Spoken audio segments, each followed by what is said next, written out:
Truckers Group ang mabilis na pagbiyahe sa mga pangunahing produkto sa bansa upang matiyak ang maayos na daloy ng kalakalan sa bansa. Nagbabalik si Emil Carion. Pangunahin sa isang malusog na ekonomiya ang mas mabilis na pagsalin mga produkto at serbisyo mula sa pagawaan o manufacturer patungo sa bumibili o ang end-user buyer. Kaya naman inihayag ni Director Alberto Swansing ng Confederation of Truckers Association of the Philippines o CTAP sa programang Radyo Vision Media ng Bayan ang kanilang adhikain. Because of the experience last year na nangyari, na nagkaroon ng delay sa pag-deliver ng kargamento. Right.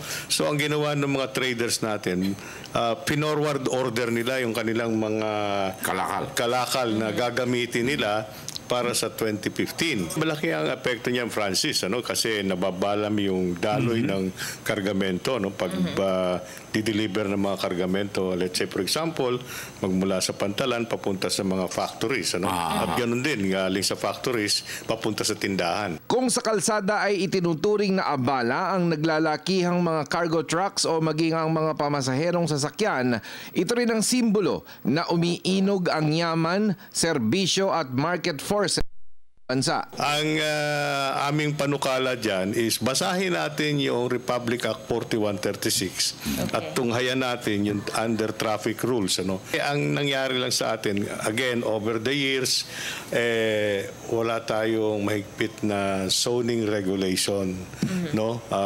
Basta may tinatayong factory dyan kung saan-saan. Then, of course, the other is take the case na lang nung kaso ng mga oil companies diyan sa Pandakan. Yes. Ang tanong nga dyan, sino ba nauna? Kinakailangan lamang na nagkakaintindihan ng hanay ng mga otoridad at negosyante sa isang matiwasay na pagdaloy ng negosyo. Ito ang pangunahing layunin para magtuloy-tuloy ang tunay na economic growth. Para sa Telebisyon ng Bayan, ako si Emil Carion.